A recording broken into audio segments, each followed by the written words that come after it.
है कि जो इमरजेंसी हुई थी, इमरजेंसी से भी ज्यादा यहाँ पर घातक रूप में कार्य किया गया है। छोड़ दिए और कोई भी प्रजातंत्र में इस प्रकार की घटना होती है वो निंदनीय नहीं, अति निंदनीय है। और जिस प्रकार से लोगों को मारा गया और जैसा लोग बतला रहे हैं कि न तो इन लोगों की तरफ से कोई एक्साइटमेंट था, न कोई ढेला पत्थर, न कोई अस्त्र शस्त्र। ये लोग शांति पूर्वक अपना गवर्नर साहब को मेमोरेंडम देने की बात की थी और ये कोई नई बात नहीं थी, ये घोषित बात थी। विधान परिषद में घोषणा की गई थी कि हम लोग मार्च करेंगे, गवर्नर साहब को यहाँ के परिस्थिति के बारे में जानकारी देंगे। दो प्रकार की परिस्थिति के बारे में जूझ रहे हैं 2-4 दिन से हम लोग। वो पहला है तेजस्वी प्रसाद यादव जी का इस्तीफा और दूसरा है हमारे जो शिक्षक लोग लाखों लाख लोग अपना आकर के यहाँ पर डेरा डाले हुए हैं और अपनी मांग कर रहे हैं।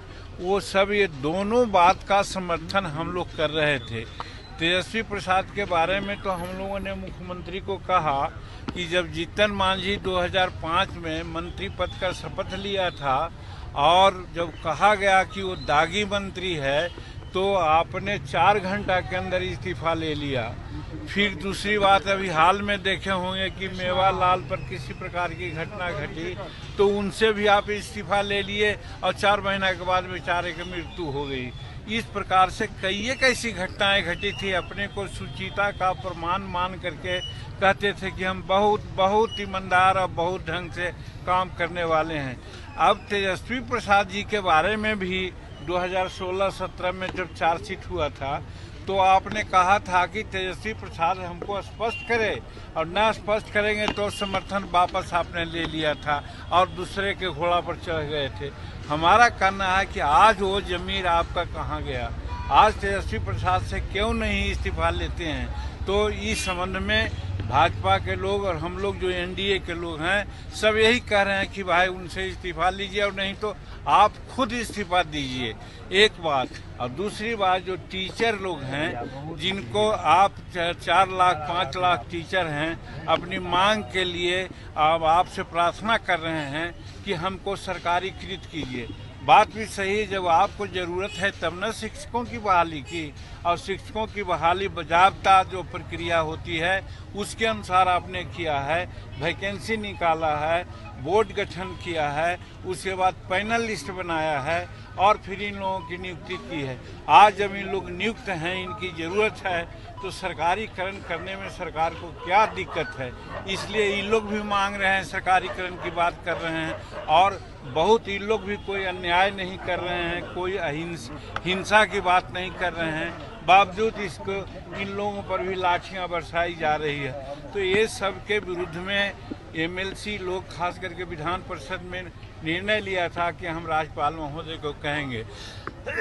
तो मेरा कहने का मतलब कि शांतिपूर्वक इन लोगों का जो प्रदर्शन था, चाहिए था उन लोगों को कि इन लोगों से मेमोरेंडम लेकर के 2, 4, 5, 10 आदमियों को साथ लेकर के राज्यपाल साहब से मिला लेते।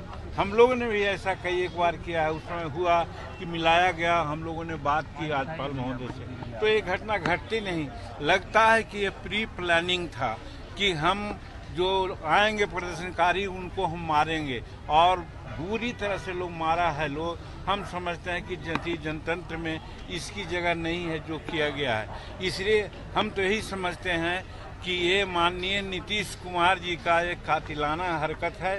उन पर फौजदारी मुकदमा का कि जो आज विजय जी कल्पा के जहानाबाद के जो दम तोड़ दिए, शहीद हो गए, हम उन पर कहते 302 का मुकदमा उन पर चलना चाहिए। इस्तीफा तो हो ही, 302 का मुकदमा उन पर चलना चाहिए और जो मृतक परिवार है उसको 1 करोड़ रुपया की क्षतिपूर्ति दें लोग और उनके बाल बच्चे लोग हैं उनको नौकरी का प्रबंध करें। और एक घटना के बारे में मालूम हुआ हमको